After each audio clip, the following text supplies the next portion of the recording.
앞서 저희가 백병규 시사평론가 뉴스 브리핑에서도 얘기를 나눴습니다만 박근혜 전 대통령 어제 재판이 시작된 이후 처음으로 법정에서 입을 열었죠. 사사로운 인연을 위해 대통령의 권한을 남용한 사실이 없다. 진실이 밝혀진다는 믿음으로 인내했다. 정치적 외풍과 여론의 압력에도 헌법과 양심에 따른 재판을 할 거란 재판부에 대한 믿음이 더 이상 의미가 없다는 결론에 이르렀다. 법치의 이름으로 빌린 정치보복은 저에게서 마침표를 찍어줬으면 한다.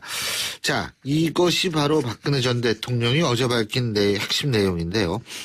자, 그렇다면 여기에서 자유한국당의 입장을 한번 들어보겠습니다. 류여혜 최고위원 전화 연결해서 입장 들어보죠. 안녕하십니까? 네, 안녕하세요. 예.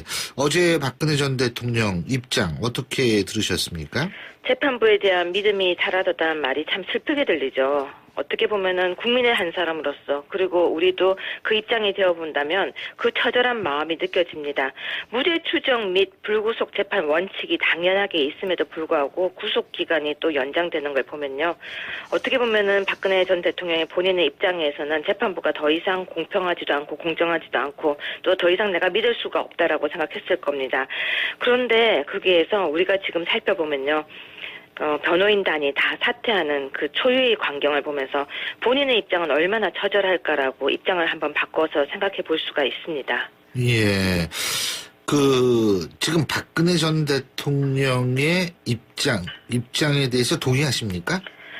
저한테 그렇게 질문을 하시면요. 우리가 예. 법을 전공한 사람 입장에서 모든 변호인들이 다 같이 사퇴하고 혼자 남겨진 그 기분이 어떨까요? 입장을 동의하냐라고 물으셨는데 공평하지도 않고 공정하지도 않다고 생각하는 그 입장은 저는 동의합니다. 왜냐면요. 지금 불구속과 분명히 무죄 추정인데 불구하고 재판부가 너무 심하게 재판을 연장해 나간 것은 인정해야 할 것입니다. 예. 지금 여론은 어떻게 박근혜 전 대통령에 대한 여론이요. 어제 네. 발언한 다음에 네. 어떻게 좀 변할 거라고 보세요? 근데 여론이라고 말씀하셨는데 여기서 예. 여론은 우리 지금 국민이 두 가지로 나누어졌습니다. 촛불과 태극기죠. 어느 쪽의 여론이냐고 저한테 질문을 하신다면 오히려 더 편할 것 같습니다. 근데 국민이 너무 중간 반이 쪽에 나눠져 버렸어요, 지금. 중간도 있잖아요. 네, 중간도 있는데 예. 안타깝다, 마음이 아프다, 불쌍하다 그 마음도 분명히 있을 거고요. 예. 중간에 어떻게 있는 저렇게 분들이 예? 그렇죠. 그런데 어떻게 저렇게 본인이 반성을 못하냐 그런 입장도 있는 거 저도 알고 있습니다. 그런데 일주일에 4번 재판은 정말 살인적이었습니다. 재판 준비가 사실상 불가능하다는 거 앵커님도 알고 계시지 않습니까? 변호인이 조력받을 권리가 있고 방어권도 있는데 그걸 침해받았었고 재판부에서요. 6개월 안에 끝내겠다는 그 마음으로 어떻게 보면 재판부의 편의적으로 진행이 됐었고 못 끝낸 책임도 재판부에 있습니다.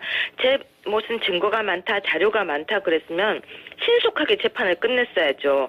무죄 추정이고 불구속 재판 원칙이라는 걸 지켜지지 않았다는 건 인정해야 합니다. 예. 자, 잠깐만요. 지금 방금 들어 속보 말씀드리겠습니다. 검찰이 추명호 전 국정원 8국장을 긴급 체포했다는 소식이 전해지고 있는데요. 저희가 계속 새로운 소식 전해지는 대로 여러분께 전해드리겠습니다. 자, 지금 이제 어쨌든 재판은 사실상 보이콧했다. 이런 얘기가 나오는데 이 얘기는 맞는 얘기라고 보세요? 제가 전 대통령이 본인이 아니니까 거기에 대한 마음은 100% 이야기할 수가 없는데요. 네. 지금 이 상황에서는 나온 말씀하신 내용을 보면은 20년이든 30년이든 상관없다라는 단어가 나오고 있습니다. 더 이상 재판부의 보이콧이 아니라 어떻게 보면은 더 이상 희망을 가질 수 없다라고 생각했다고 볼 수도 있습니다. 예. 그러니까 이게 법치가 아니라고 생각을 할 수도 있는 거죠. 예.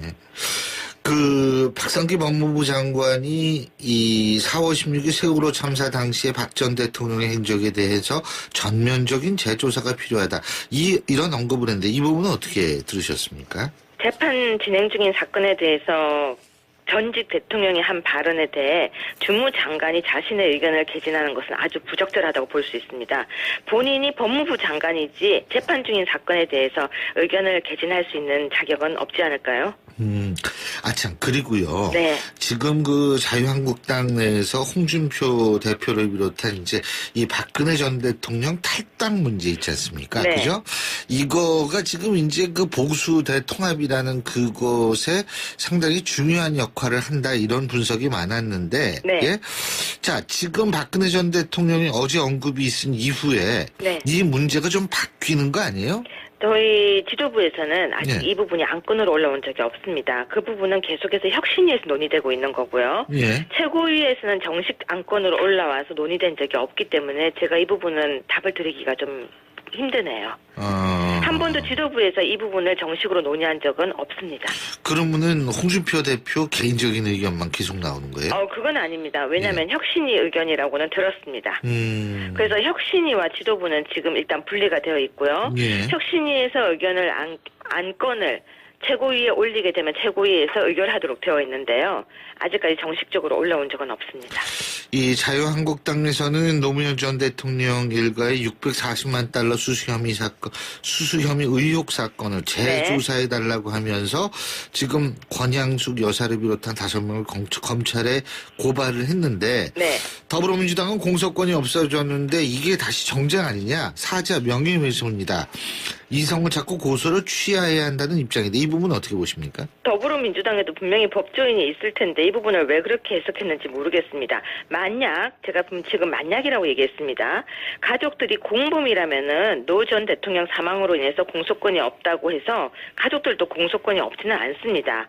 근데 그 당시에 박연차 태광산업회장 진술에 따르면 노 대통령과 가족들 모두 공모가 인정됐던 것으로 보일 수 있기 때문에 구속영장까지 준비했었다 이런 이야기가 나오고 있었습니다.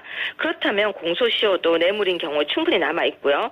만약 공범이라면 남아있기 때문에 이 부분은 더 수사를 해봐야 될 필요성이 있기 때문에 자유한국당에는 지금 이걸 다시 재조사해달라고 이야기를 하고 있는 겁니다.